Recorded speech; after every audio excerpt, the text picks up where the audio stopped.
Mes frères bien-aimés, c'est extraordinaire de voir à quel point la parole de Dieu vient au secours de notre ignorance, de nos questions, de nos perplexités sur le mystère de Dieu, sur la relation de Dieu notre Père, avec nous tous, avec chacun de nous. Oui, c'est là une lumière extraordinaire qui nous est donnée tous les jours et que nous devons bien saisir pour ne pas faire de contresens au sujet de Dieu notre Père. Et aujourd'hui, c'est le prophète Osée, qui est appelé l'un des plus petits prophètes de la Bible, mais en fait, qui vient nous révéler quelque chose d'extraordinaire, car il vient nous dire, avec quelques mots, non seulement la paternité de Dieu, mais aussi sa maternité. Regardez, c'est extraordinaire ce qu'il nous dit. C'est un oracle qu'il a proclamé 800 ans avant la venue de Jésus. C'est extraordinaire, il anticipe parfaitement la révélation la plus plénière de Dieu que notre Seigneur Jésus-Christ, qui est son Fils, est venu nous révéler. Quand Israël était petit, je l'ai aimé. Voilà ce que dit le prophète Osée de la part de Dieu. C'est Dieu qui parle à travers lui. Israël, c'est évidemment son peuple, mais c'est aussi chacun de nous. Vous savez qu'Israël signifie celui qui lutte avec Dieu, en souvenir de Jacob, qui a lutté toute la nuit, vous vous souvenez, avec l'ange de Dieu, avant de devenir en quelque sorte le père des 12 tribus d'Israël. Nous sommes le petit Israël de Dieu. Chacun de nous est aimé infiniment par Dieu notre Père, Dieu notre Mère. Quand tu étais petit, je t'ai aimé. Je t'ai entouré, je t'ai aidé à marcher. Voyez si c'est une mère. Je t'ai serré contre moi. Je t'ai pris dans mes bras, je t'ai cajolé. Et toi, tu as préféré les idoles. Voilà ce que dit le prophète, et c'est vrai. Nous préférons souvent les idoles. Nous lâchons la main du Père. Nous lâchons la main de Dieu Mère.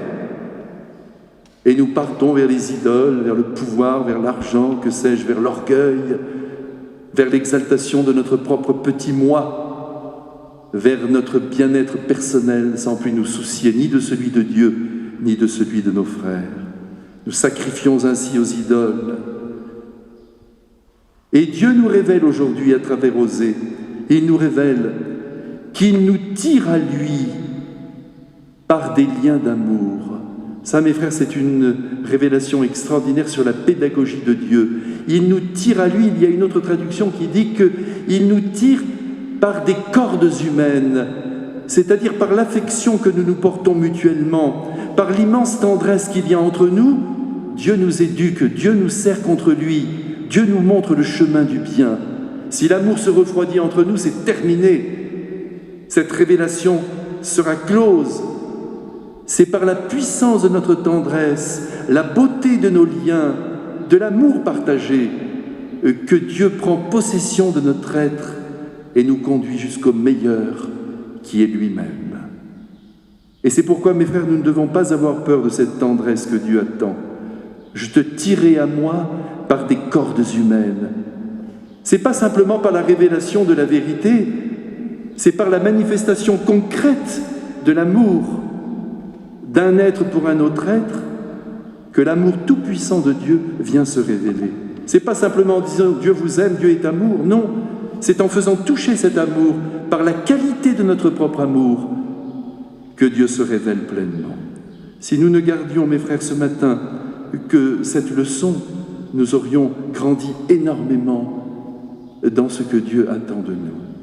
Alors, essayons de bien comprendre que cet amour partagé permet à Dieu de prendre possession de nous-mêmes et de nous faire vivre dans sa lumière. Et c'est pourquoi il a créé l'Église, il a envoyé les apôtres sur la terre, à travers son Fils, pour révéler la maternité de Dieu, et pas seulement avec des mots, mais avec des gestes. Là où vous passez, guérissez les malades, ressuscitez les morts, expulsez les démons, rendez le bonheur aux hommes, le bonheur le plus concret.